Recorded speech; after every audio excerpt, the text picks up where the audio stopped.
नमस्कार, बहुत स्वागत है आप सभी का। 10 बज चुके हैं और आप देख रहे हैं 10 का दस्तावेज। आपके साथ मैं हूं पूजा सचदेवा। आगरा में मौसम का मिजाज बदल गया है। आगरा में तेज बारिश और ओले गिरे हैं। मौसम विभाग का अनुमान सही साबित हुआ है। यूपी में फिर एक बार शीतलहर बढ़ सकती है। बड़ी खबर इस वक्त आप तक पहुंचा रहे हैं। आगरा में मौसम का मिजाज एक बार फिर से बदल गया है। देखिए, आगरा में तेज बारिश और ओले गिरे। मौसम विभाग का अनुमान सही साबित हुआ है। यूपी में फिर से शीतलहर पड़ सकती है। जैसा कि मौसम विभाग ने पहले अनुमान जताया था कि शीतलहर एक बार फिर से बढ़ सकती है, सर्दी फिर से बढ़ सकती है, और वैसा ही कुछ देखने को मिल रहा है। ताजनगरी आगरा में तेज बारिश और ओले तक गिरे हैं। तस्वीरें आपके सामने हैं। यूपी में एक बार फिर से मौसम का यू टर्न। हालांकि पहले देखने को मिल रहा था कि थोड़ी सी सर्दी से राहत यूपी वासियों को मिली है, लेकिन अब जिस तरीके से देखिए तस्वीरें सामने आ रही हैं, बारिश पड़ी है, ओले गिरे हैं, इसके बाद ये माना जाए कहीं ना कहीं कि आने वाले दिनों में तापमान में अभी गिरावट हो सकती है, यानी कि अभी सर्दी गई नहीं है। और मौसम विभाग ने इसकी संभावना पहले ही जाहिर की थी कि फिर से एक बार सर्दी का यू टर्न हो सकता है, शीतलहर फिर से बढ़ सकती है।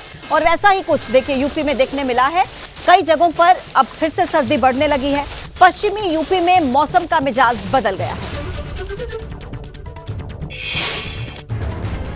अब खबर मिल रही है उन्नाव से, जहां पर तेज रफ्तार का कहर देखने को मिला। 3 बाइक यहां पर आपस में भिड़ गई। इस हादसे में 2 व्यक्ति की मौत हो गई, 4 लोगों के घायल होने की जानकारी है। इस हादसे के बाद एक बाइक में आग भी लग गई। घायल 4 लोगों को अस्पताल में भर्ती कराया गया। यह हादसा उन्नाव रायबरेली नेशनल हाईवे पर हुआ है। तस्वीरें आपके सामने हैं और भीषण देखिए एक्सीडेंट। ये सभी व्यक्तियों को जो घायल हुए हैं उन्हें अस्पताल में भर्ती कराया गया। और देखिए एक्सीडेंट के बाद बाइक किस तरीके से आग का गुबार, यहाँ पर धुएं का गुबार उठता नजर आ रहा है और कैसे जल गई। ये 3 मोटरसाइकिल्स की आपस में भिड़ंत हुई थी और इस पे जो सवार लोग थे वो घायल हो गए। अस्पताल में इलाज जारी है। एक के बाद एक हादसे में इस बाइक में भीषण आग लगती चली गई। खबर बांदा से आपको दे रहे हैं। तेज रफ्तार ऑटो और बाइक के आमने सामने की जोरदार टक्कर हुई। इस हादसे में एक शख्स की मौत हो गई। 7 लोग गंभीर रूप से घायल बताए जा रहे हैं। 2 की हालत नाजुक है, उन्हें मेडिकल कॉलेज में भर्ती कराया गया। हादसा है पैगंबरपुर गांव के पास का। पुलिस ने लोगों की मदद से सभी घायलों को अस्पताल भी पहुंचा दिया। तेज रफ्तार का एक बार फिर से खौफनाक कहर। एक व्यक्ति की मौके पर ही मौत हो गई सड़क हादसे में।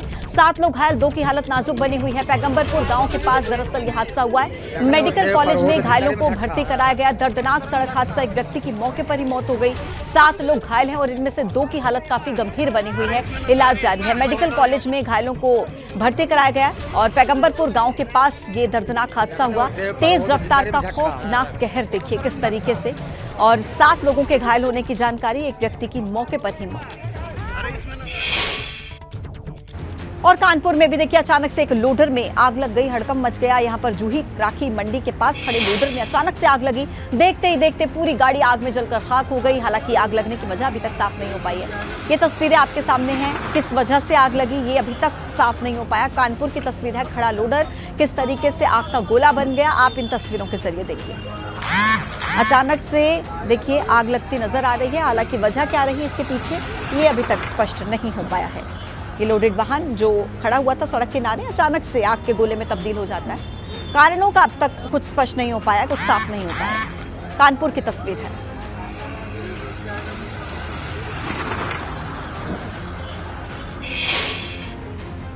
खबर गाजियाबाद से आपको दे रहे हैं। पुलिसकर्मियों पर अचानक से भाजपा पार्षद भड़क पड़े। अतिक्रमण पर कार्रवाई को लेकर भाजपा पार्षद की धमकी सामने आई है। पुलिसकर्मियों को सरेआम धमकी देते नजर आ रहे हैं भाजपा के पार्षद। गाजियाबाद में साहिबाबाद के डीएलएफ कॉलोनी का ये मामला बताया जा रहा है, जहां पर ये वीडियो भी देखिए वायरल हो रहा है, जिसमें भाजपा के पार्षद धमकी दे रहे हैं। दरअसल कल ही नगर निगम की बोर्ड बैठक का अंतिम दिन था। पिछले साल 22 जनवरी को निगम की बोर्ड की बैठक हुई थी और आज से निगम के सदस्यों का जो समय है वो पूरा हो चुका है। अब यशपाल पहलवान पार्षद नहीं रहे। आज बीजेपी के नेता बनकर पुलिस को हड़काने का जो ये वीडियो है देखिए ये वायरल हो रहा है। सुनिए एक बार। नजर मत आ जाना किसी दुकानदार वैगनआर की, तो लुटेरों को तो पकड़ नहीं रहे, गरीब आदमियों का चलान करो। बुलाओ रहे सारे दुकानदारों को, बुलाओ, इनका इलाज करते हैं अभी। और बुलाओ दुकानदारों को, बुलाओ सबको। अरे इधर आओ भाई, इधर आओ। हटा दिया वो है गरीब आदमी, किसी को परेशान मत। खबर कानपुर से है। 3 शातिरों की भीड़ ने पिटाई कर दी। देखिए मामला है कल्याणपुर थाने से 100 मीटर की दूरी का सब्जी मंडी क्रॉसिंग का, जहां पर एक शातिर मोबाइल छीनकर भाग रहे थे। लोगों की भीड़ ने उसे रंगे हाथों पकड़ लिया, जमकर उसकी पिटाई की। ये देखिए वीडियो है कानपुर का। मोबाइल चोरी के आरोप में युवकों की जमकर पिटाई की। ये मोबाइल छीनकर फरार हो रहे थे। लोगों की भीड़ ने पकड़ लिया इन्हें और जमकर इन्हें पीटा। ये शातिर चोर जो लोगों की नाक में दम करते थे और मोबाइल छीनकर लोगों का फरार होते थे, और इस ताजा घटना में देखिए लोगों की भीड़ इन शातिर चोरों को पकड़ लेती है, जमकर देखिए पिटाई करते हुए कुछ लोग। कानपुर की तस्वीर है। आराम से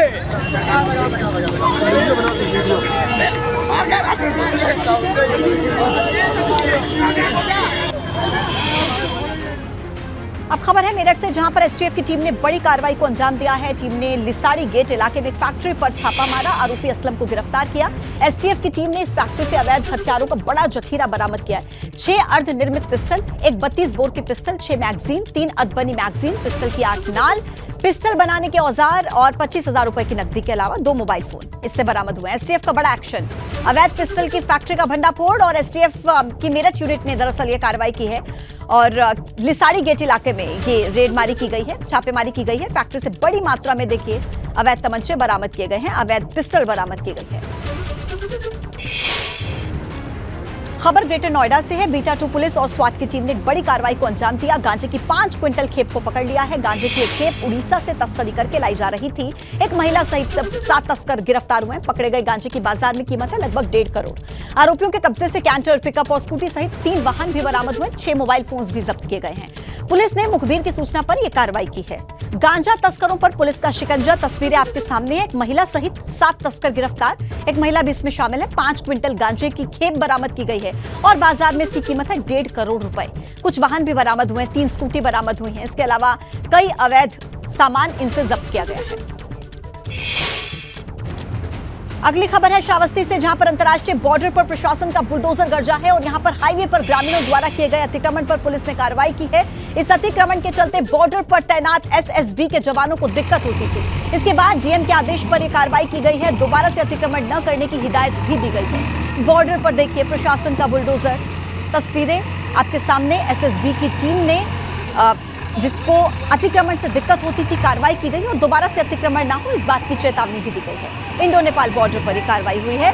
अतिक्रमण को हाईवे से हटा दिया गया और साथ ही चेतावनी कि दोबारा से अतिक्रमण न किया जाए वरना सख्त कार्रवाई की जाएगी।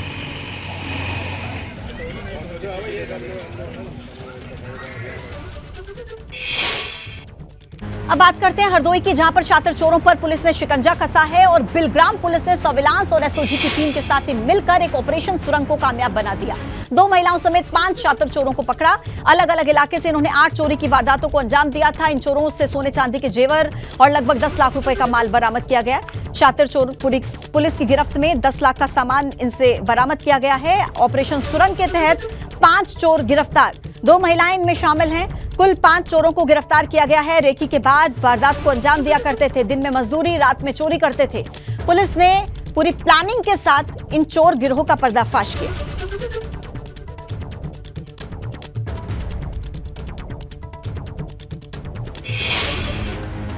मुरादाबाद में पुलिस ने शातिर वाहन चोर गैंग का पर्दाफाश किया। ऑनलाइन पिज्जा डिलीवरी का काम करने वाले ये चोर पिज्जा लेने के लिए लोगों को अपना निशाना बनाया करते थे। वाहन को उत्तराखंड ले जाकर बेचते थे। चोरी की कई घटनाओं को सामने आने पर पुलिस ने चेकिंग अभियान चलाया और फिर मुखबिर की सूचना पर घेराबंदी की। चोरों को पकड़ा, 4 चोरों को पकड़ा गया। देखिए इनके पास से 7 चोरी के 2 पहिया वाहन भी बरामद किए गए हैं।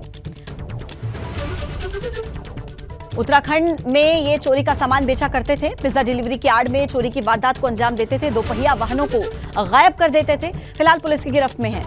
4 शातिरों को पुलिस ने गिरफ्तार कर लिया है। खबर है प्रयागराज से, अस्पताल में शराब पीने पर एक बड़ी कार्रवाई को अंजाम दिया गया। शराब पीने के मामले में 2 सरकारी डॉक्टर्स हटा दिए गए हैं। डिप्टी सीएम ब्रजेश पाठक के निर्देश पर यह कार्रवाई हुई है। कौड़िहार सामुदायिक स्वास्थ्य केंद्र का यह पूरा मामला। नशे में आशा वर्कर्स के साथ बदसलूकी का आरोप था इन पर। मामले की शिकायत होने पर डिप्टी सीएम ब्रजेश पाठक ने दोनों को हटाए जाने और जांच करके 3 दिनों के अंदर रिपोर्ट दिए जाने के आदेश दिए थे। डिप्टी सीएम के निर्देश पर प्रयागराज के सीएमओ डॉक्टर आशु पांडे ने अधीक्षक और स्वास्थ्य शिक्षा अधिकारी को वहां से हटा दिया है। दोनों को दूसरी जगहों पर अटैच किया गया है। बर्खास्तगी कर दी गई है। देखिए एक डॉक्टर की जो बदसलूकी किया करते थे नशे में धुत होकर आशा वर्कर्स के साथ और ऑन ड्यूटी शराब पीने के इन पर आरोप हैं, जिसके बाद इन्हें इनकी ड्यूटी से हटा दिया गया, बर्खास्त कर दिया गया। डिप्टी सीएम ब्रजेश पाठक के निर्देश पर यह कार्रवाई की। अस्पताल में शराब पीने के मामले में 2 सरकारी डॉक्टर्स को निलंबित कर दिया गया है। बांके बिहारी के प्रस्तावित कॉरिडोर से जुड़ी एक बड़ी खबर आपको दे रहे हैं। सुप्रीम कोर्ट ने हाई कोर्ट में सुनवाई पर रोक से इनकार कर दिया। अब 2 हफ्ते के बाद सुप्रीम कोर्ट में इस मामले की सुनवाई होगी। मथुरा के प्रसिद्ध बांके बिहारी मंदिर के प्रस्तावित गलियारा का ये पूरा मामला है। सुप्रीम कोर्ट ने फिलहाल बांके बिहारी के मामले में इलाहाबाद हाई कोर्ट में चल रही सुनवाई पर रोक लगाने से इनकार कर दिया है। सुप्रीम कोर्ट में मामले की आज सुनवाई टल गई है। अब 2 हफ्ते के बाद मामले में सुनवाई होगी। याचिकाकर्ता के वकील ने कहा है कि हाईकोर्ट ने पिछली सुनवाई में यह कहा था कि मंदिर का फंड कैसे इस्तेमाल करना है। बीते 100 साल से मंदिर हमारे अधीन है। सुप्रीम कोर्ट ने यह भी कहा कि हाईकोर्ट फंड की ऑडिटिंग कर रहा है, आप क्यों परेशान हो रहे हैं। सुप्रीम कोर्ट में मंदिर के सेवायत ने याचिका दाखिल करके इलाहाबाद हाईकोर्ट में चल रही सुनवाई में खुद को पक्षकार बनाने की मांग भी की है। कॉरिडोर को लेकर यह बड़ा अपडेट है। सुप्रीम कोर्ट में आज भी सुनवाई टल गई है। अब 2 हफ्ते के बाद इस पूरे मामले में सुनवाई होगी। देखिए, याचिका एक दाखिल की गई थी और इसी पर सुप्रीम कोर्ट के आदेश हैं। हाई कोर्ट में सुनवाई पर रोक से इनकार कर दिया है और अभी के लिए सुनवाई टल गई है। अब 2 हफ्ते के बाद इस पूरे मामले में देखिए सुनवाई होगी। याचिका पर सुप्रीम कोर्ट के निर्देश, हाईकोर्ट ने सुनवाई जो हुई हाईकोर्ट में उस पर रोक से इनकार कर दिया है। कॉरिडोर को लेकर यह बड़ा अपडेट। देखिए, महाराष्ट्र के राज्यपाल ने रिटायरमेंट की इच्छा जाहिर की है। पीएम मोदी से भगत कोश्यारी ने पद छोड़ने की इच्छा जाहिर की है। पीएम मोदी के मुंबई दौरे के वक्त रिटायरमेंट पर चर्चा हुई और पीएम मोदी के मुंबई दौरे पर मैंने उनसे बात की, ऐसा कहना है भगत सिंह कोश्यारी का। पिछले हफ्ते ही उन्होंने अपनी मुंबई यात्रा के दौरान प्रधानमंत्री के प्रति अपनी भावनाओं को भी जाहिर किया था, जिसमें उन्होंने अपना बाकी का जीवन पढ़ने, लिखने और अन्य आराम की गतिविधियों में बिताने की मांग की थी। उन्होंने एक ट्वीट किया था और इस ट्वीट के जरिए उन्होंने प्रधानमंत्री नरेंद्र मोदी को लिखा था कि हाल ही में मुंबई यात्रा के दौरान मैंने उन्हें सभी राजनीतिक जिम्मेदारियों से मुक्त होने और अपने शेष जीवन को पढ़ने, लिखने और अन्य गतिविधियों में बिताने की अपनी इच्छा से अवगत करवाया है। और ये ट्वीट भगत सिंह कोश्यारी की तरफ से किया गया। खेल मंत्रालय ने भारतीय कुश्ती संघ यानी कि WFI और उसके अध्यक्ष बृजभूषण शरण सिंह के खिलाफ पहलवानों के धरने के बाद एक ओवरसाइट समिति बनाई है और ये जो समिति है ये कुश्ती महासंघ के कामकाज को देखेगी। इसकी प्रमुख है विश्व चैंपियन मुक्केबाज मैरी कॉम। देखिए, केंद्रीय खेल मंत्री अनुराग ठाकुर ने कहा है कि WFI के अध्यक्ष अपने पद पर काम नहीं करेंगे। हम विश्व चैंपियन मैरी कॉम की अध्यक्षता में ओवरसाइट कमेटी बना रहे हैं। इसमें ओलंपिक पदक विजेता योगेश्वर दत्त, द्रोणाचार्य पुरस्कृत तृप्ति मुरगुंडे, टॉप्स के CEO राजगोपालन राधा श्रीमन इसके सदस्य होंगे। इससे पहले मैरी कॉम को भारतीय ओलंपिक संघ यानी कि IOA ने भी अपनी जांच समिति का प्रमुख बनाया था। IOA 7 सदस्यीय समिति का गठन कर चुकी थी और IOA पदाधिकारियों ने पहलवानों के आरोपों को गंभीर मानते हुए 7 सदस्यीय कमेटी का गठन कर दिया है, जिसमें मैरी कॉम को समिति का चेयरपर्सन चुना गया है। यानी कि अब इस पूरे मामले में देखिए जो अध्यक्षता करेंगी इस पूरी समिति की वो होंगी मैरी कॉम। 5 सदस्यों की कमेटी बनाई गई है जो इस पूरे मामले की सच्चाई को सबके सामने लाने का काम करेगी। जाहिर तौर से बात है कि जिस तरीके से मामला काफी ज्यादा विवादित हो गया था, कुश्ती संघ और पहलवान आमने सामने हो गए थे, इसके बाद खेल मंत्रालय ने कुश्ती संघ के अध्यक्ष बृजभूषण शरण सिंह को पद से तब तक के लिए हटा दिया है। तब तक के लिए वो अपना कामकाज नहीं देख सकेंगे जब तक कि ये कमेटी अपनी रिपोर्ट नहीं सौंपेगी। अगर बात करें तो ये कमेटी जल्द ही अपना कार्यभार शुरू करेगी और कार्यभार शुरू करने के बाद 4 हफ्ते में अपनी रिपोर्ट खेल मंत्री अनुराग ठाकुर को सौंपेगी, जिसके बाद फिर आगे खेल मंत्रालय इस पूरे मामले की जो जांच रिपोर्ट आएगी उसके तौर पे फिर निर्णय लेगा कि आगे किस तरीके से उसको क्या कुछ कार्यवाही करनी है। अब देखना है कि जब ये कमेटी अपनी ओर से जांच शुरू करती है तो उसमें किनके आरोपों में कितना दम नजर आता है ये तो जांच रिपोर्ट के बाद ही पता चलेगा। लेकिन जो आरोप लगाए गए हैं वो काफी संगीन है और इन्हीं संगीन आरोपों की जांच अब यही कमेटी करेगी। अब देखना है कि बृजभूषण शरण सिंह अपनी सफाई में क्या कुछ कहते हैं और जिस तरीके से आरोप लगाए गए हैं उन आरोपों पर कितना दम निकलकर बाहर आता है, क्योंकि आरोप गंभीर हैं और कमेटी में जो खिलाड़ी हैं वो भी अंतर्राष्ट्रीय स्तर पे मैचेस खेल चुके हैं, भारत का नाम रोशन कर चुके हैं और जो ओवरसाइट कमेटी बनाई गई है वो कुश्ती संघ का भी तमाम सारा कार्य देखेगी। अब देखने की रिपोर्ट में क्या कुछ निकल के आता है, कौन दोषी होता है, उसके खिलाफ फिर क्या कुछ खेल मंत्रालय करता है। रोशन धर्मरत्न के साथ अविनाश तिवारी, ABP गंगा। और बिहार के बाद अब यूपी में भी रामचरितमानस की लड़ाई शुरू हो गई है। इस बार सपा नेता स्वामी प्रसाद मौर्य ने तुलसीदास की रामचरितमानस की चौपाई पर न सिर्फ सवाल खड़े किए बल्कि इस पूरे ग्रंथ को बकवास करार दे दिया। इसके बाद स्वामी प्रसाद मौर्य सिर्फ विरोधियों के ही नहीं बल्कि अपनी खुद की पार्टी के भी निशाने पर आ गए। अब ये माना जा रहा है कि अखिलेश इस पर कोई बड़ा फैसला ले सकते हैं। सूत्रों के हवाले से खबर यह भी मिल रही है कि अखिलेश कल प्रेस कॉन्फ्रेंस करके कोई फैसला इस पर ले सकते हैं।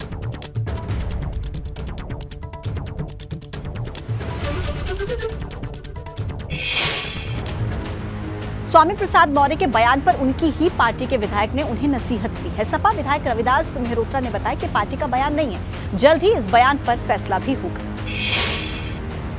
स्वामी प्रसाद मौर्य ने रामचरितमानस के संबंध में जो बयान दिया है, ये उनका निजी बयान है, ये पार्टी का स्टैंड नहीं है। राजनेताओं को महंगाई, बेरोजगारी, भ्रष्टाचार, विकास और जो जनता के मुद्दे हैं, इन पर बोलना चाहिए और धार्मिक पुस्तक के बारे में उनको बोलने से बचना चाहिए। बसपा के विधायक उमाशंकर सिंह ने भी स्वामी प्रसाद मौर्य पर हमला बोला है। कहा है कि वो लाइमलाइट में बने रहने के लिए ऐसे शिगुफे छोड़ते रहते हैं। समाजवादी पार्टी के एमएलसी स्वामी प्रसाद मौर्य के रामचरितमानस को लेकर दिए गए विवादित बयान पर सियासत गर्म है। लगातार उनका विरोध हो रहा है। हमारे साथ में इस समय बसपा के विधायक उमाशंकर सिंह जी हैं, उन्हीं से बात करते हैं।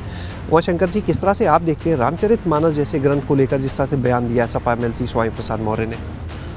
देखिए, स्वामी प्रसाद मौर्य जी, मुझे लगता है कि केवल लाइमलाइट में बने रहने के लिए ऐसे ऐसे सगुफे छोड़ते रहते हैं और इधर काफ़ी दिनों से टीवी वगैरह पे उनके चेहरे नहीं आ रहे थे।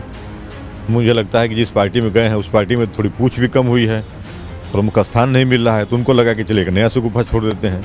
मैं तो ये कह रहा हूँ कि उनसे पूछ कौन रहा है, उनसे पूछा कौन?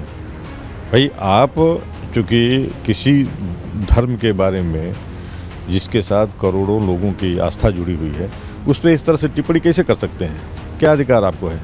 तो मुझे लगता है कि वो एक तरह से देख लीजिए।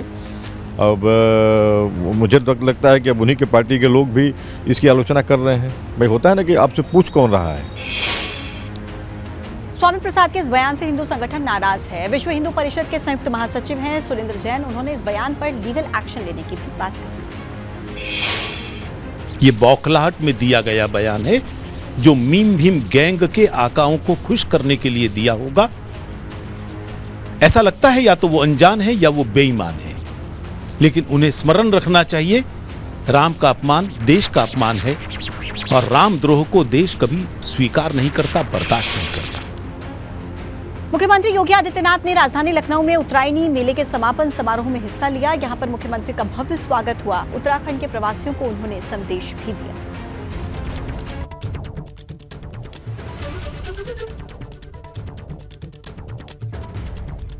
तो देखिए, मेयर का कार्यकाल इस दौरान कैसा रहा, इसको लेकर भी मुख्यमंत्री अपनी बात रखते नजर आए। और इसी के साथ ही देखिए, जो उत्तराखंड के प्रवासी हैं उनको लेकर उन्होंने अपना बयान दिया है।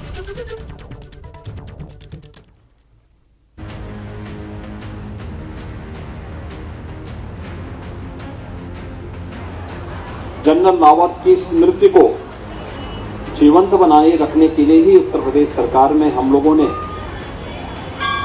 मैनपुरी के सैनिक स्कूल का नामकरण जनरल बिपिन रावत के नाम पर ही किया है और वहां पर एक उनके आगंतुक प्रतिमा की स्थापना भी की जा रही है। उनके जन्मदिन पर 16 मार्च को एक भव्य आयोजन के साथ इस कार्यक्रम को हम आगे बढ़ाएंगे। कानपुर में शहर की सरकार का कार्यकाल खत्म हो गया है। एबीपी गंगा से बातचीत में महापौर प्रमिला पांडे ने कहा कि वो अपने कार्यकाल से खुश हैं, लेकिन मुस्लिम क्षेत्रों में हुए मंदिरों को कब्जा मुक्त न करवाने का मलाल उन्हें है।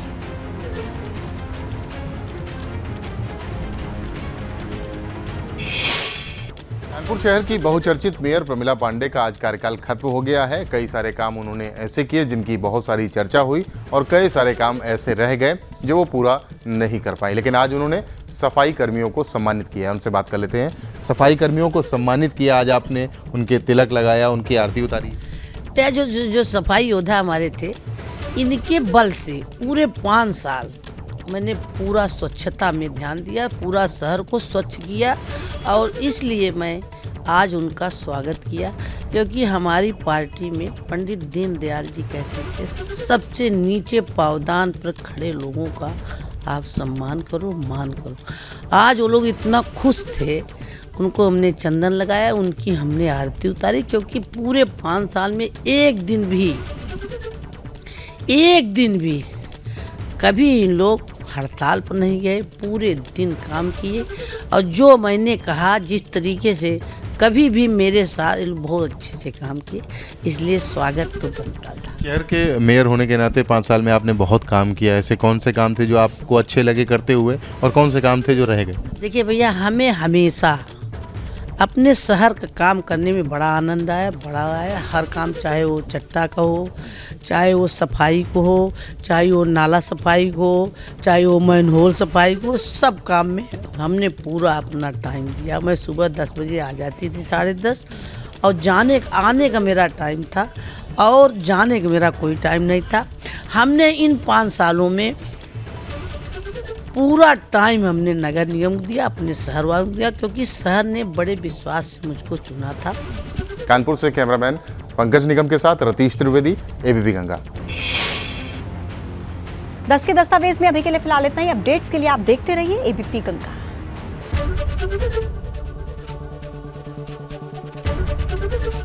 एबीपी गंगा, खबर आपकी, जुबान आपकी।